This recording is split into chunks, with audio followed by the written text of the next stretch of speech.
21h30, Madame, Monsieur, bonsoir. Tout de suite, les titres du journal. Les différents aspects de la coopération entre notre pays et l'Union européenne au menu de la 10e réunion du dialogue politique entre les deux parties.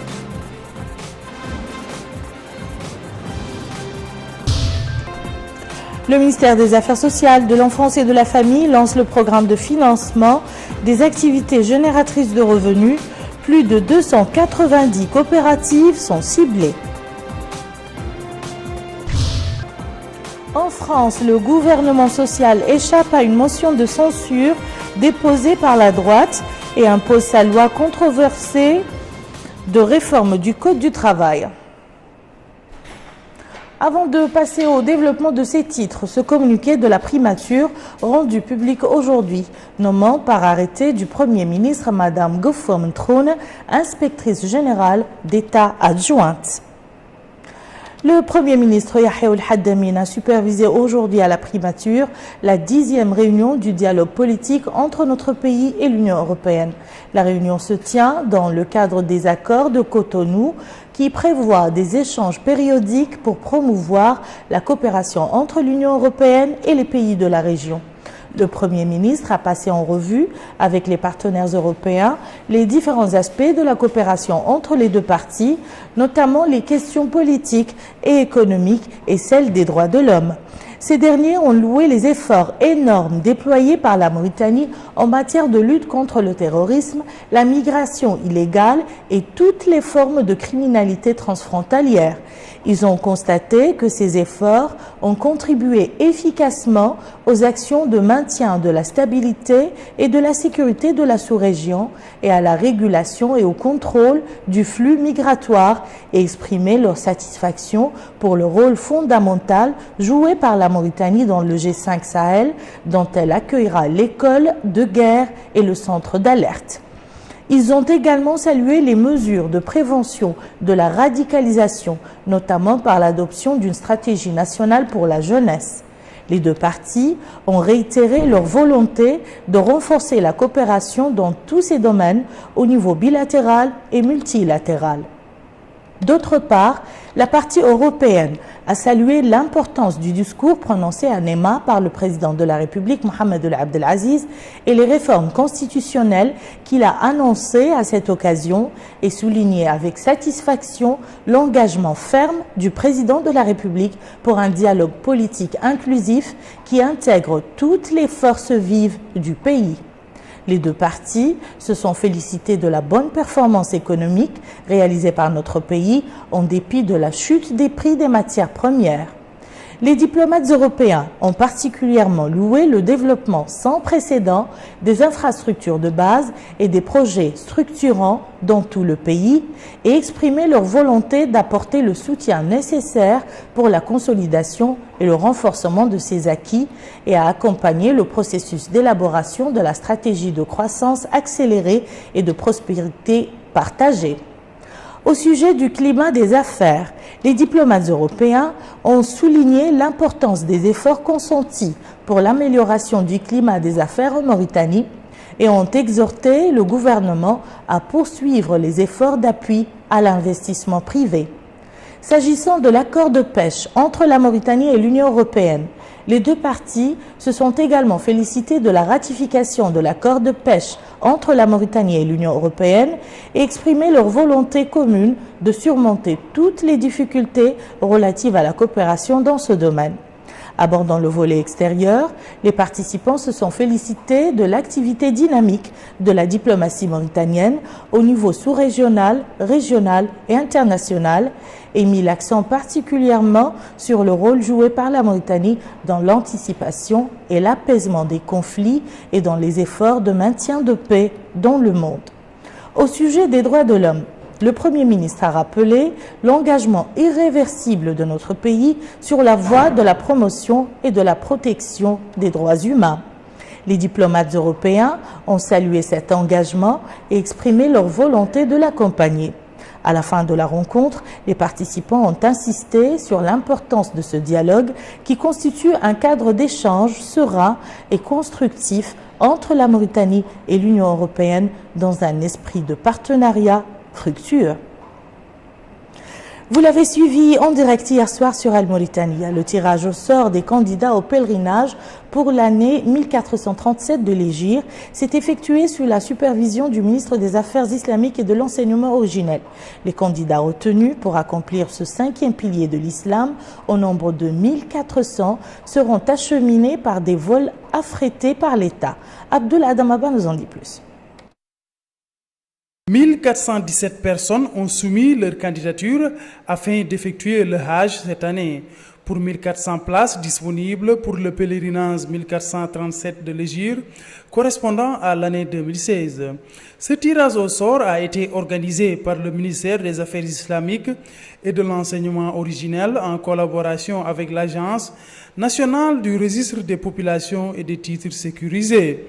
Cette opération a été retransmise en direct sur la chaîne Al Mauritania afin de garantir la transparence au cours de ce tirage. Ahmed Ould Daoud, ministre des Affaires islamiques et de l'enseignement originel, est revenu sur les conditions de déroulement de cette opération. Il a par ailleurs indiqué que l'État a contribué au financement du Hajj avec un coût réduit. L'organisation du pèlerinage cette année, dit-il, a mobilisé beaucoup d'efforts de la part du ministère des Affaires islamiques et de l'enseignement originel avec les différents services qui ont été améliorés, dont le logement, le transport, etc. Les personnes sélectionnées devant effectuer le pèlerinage au lieu saint de l'islam doivent s'acquitter de certaines formalités à partir de la semaine prochaine avec le ministère en charge de l'organisation du Hajj. Je vous le disais dans les titres, lancement aujourd'hui par le ministère des Affaires sociales, de l'enfance et de la famille du programme de financement des activités génératrices de revenus AGR au profit des coopératives féminines de Nouakchott. Le programme vise, dans sa phase actuelle, à financer des AGR au profit des coopératives féminines des wilayas de Nouakchott pour une enveloppe de 23 156 000 ouguiya. Abdelrahman Hamad. La cérémonie a pour objectif le lancement du programme de financement des activités génératrices de revenus en faveur des coopératives féminines au niveau des 3 wilayas de Nouakchott.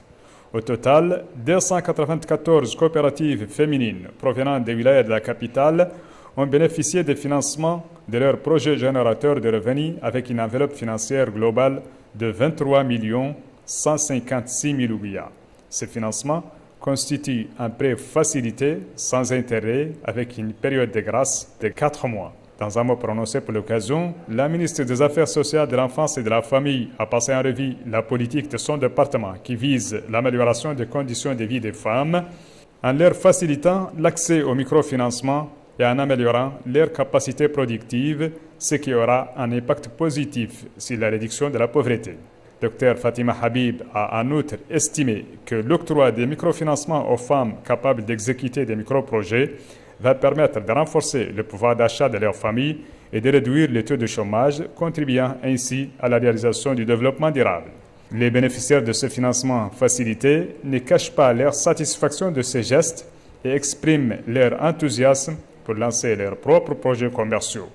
Le programme de financement des activités génératrices de revenus avait financé jusqu'à présent, dans les mêmes conditions, quelques 1371 coopératives féminines sur toute l'étendue du territoire national, avec une enveloppe financière de 166 617 000 ouguiya sur financement de l'État. La mise en œuvre de ces programmes est assurée par le ministère des Affaires sociales, de l'enfance et de la famille par le biais du PROCAPEC. Madame Khadjatou Mbarak Fall, ministre déléguée auprès du ministre des Affaires étrangères et de la coopération chargé des affaires maghrébines, africaines et des Mauritaniens de l'étranger, a représenté notre pays à la cérémonie d'investiture du président ougandais Yoweri Kaguta Museveni à Kampala. À l'issue de la cérémonie, la ministre déléguée a présenté au président ougandais les meilleurs vœux du président de la République, Mohamed Ould Abdelaziz. A noter que la ministre a eu en marge de la cérémonie d'investiture des entretiens avec certains ministres des Affaires étrangères de pays africains. L'infirmier à l'honneur. Hier était sa journée internationale célébrée chez nous par l'Association nationale des infirmiers en collaboration avec le Centre de cardiologie sous le thème « Pour des systèmes sanitaires plus rentables, qualité et sécurité en soins de cardiologie ». Cette commémoration a été mise à profit par les porte-paroles des infirmiers pour appeler à un meilleur suivi des infirmiers, notamment sur les plans de la formation et de l'encadrement. Salim Mejbour Salim. La journée mondiale des infirmiers aura été l'occasion pour les professionnels du métier de se retrouver autour d'un programme axé essentiellement sur la situation de l'infirmier dans les pays. Une situation que l'Association nationale des infirmiers de Mauritanie s'emploie à améliorer. Cela doit notamment passer par le renforcement de la formation et l'assurance pour les nouveaux venus de trouver un emploi bien rémunéré. Un message dont la portée n'est pas échappée à l'attention des représentants du ministre de la Santé, en l'occurrence le directeur des ressources humaines, M. Mohamed Lemine Ould Ahmed. Dans une allocution prononcée à cette occasion, il devait rappeler tout l'intérêt qu'accorde le gouvernement mauritanien au problème des infirmiers. M. Mohamed Lemine Ould Ahmed a pointé entre autres la formation, l'encadrement et tout ce qui est de nature à relever le niveau de vie des professionnels. Des préoccupations partagées évidemment par le président de l'Association nationale des infirmiers, M. Abdelrahman Hamoud, et le président de l'Ordre national des infirmiers, M. Cheikhna Ould Cheikhaoui. Ils ont tous deux appelé les autorités mauritaniennes à consolider l'action en faveur des infirmiers pour le bien-être des populations. Au chapitre des activités des associations, le colloque politique organisé hier soir par le Forum Jamiyoun pour la Nation en collaboration avec le Rassemblement des jeunes pour la Nation, colloque qui avait pour thème les portées stratégiques du discours du président de la République, Mohamed Ould Abdelaziz Anema. Les participants à ce colloque ont discuté les différents chapitres de ce discours qui a abordé l'aspect politique, économique et social. Pour le président du Forum Jamiyoun pour la Nation, Dr Smaïl Ould Chouaib, le discours du président de la République était en symbiose avec les ambitions des peuples mauritaniens, notamment ses attentes pour la construction d'une Mauritanie réconciliée avec elle-même et constituant un rempart contre la gabegie. De son côté, la présidente du Rassemblement des jeunes pour la Nation, Dr Tarba Mit Omar, a également abondé dans le même sens, faisant remarquer que le discours du président de la République répond aux attentes des Mauritaniens soucieux de préserver le pays contre les détracteurs.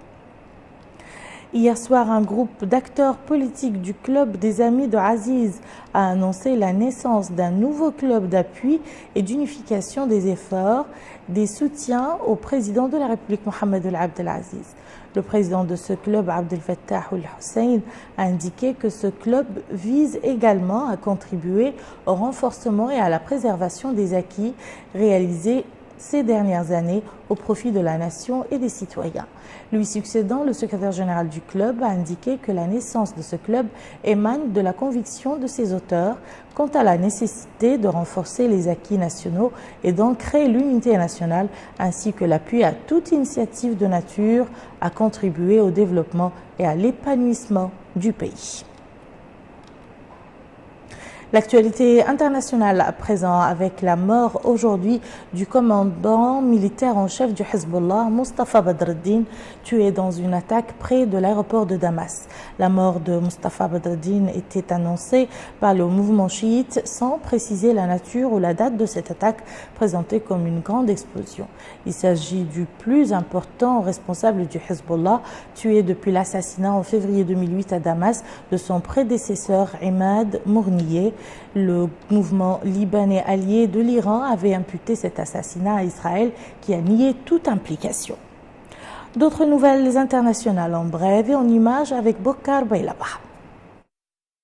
L'Assemblée nationale française a rejeté hier la motion de censure déposée par les Républicains et l'UDI après le recours à l'article 49.3 par le gouvernement pour faire adopter la loi travail. Le texte qui devrait recueillir la majorité absolue de 288 voix n'a été approuvé que par 246 députés.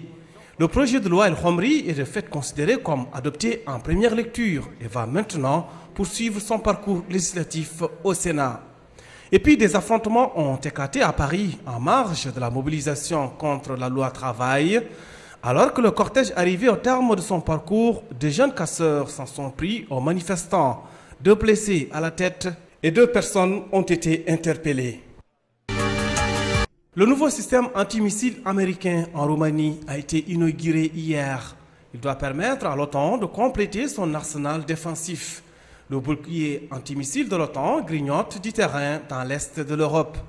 Le site roumain devait permettre à l'OTAN d'acquérir pour la première fois la capacité de respecter l'article 5 du traité de l'Alliance.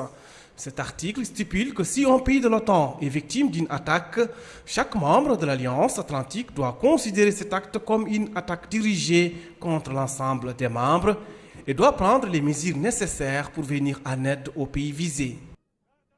Fin du journal, tout de suite le rappel des titres. Les différents aspects de la coopération entre notre pays et l'Union européenne au menu de la 10e réunion du dialogue politique entre les 2 parties.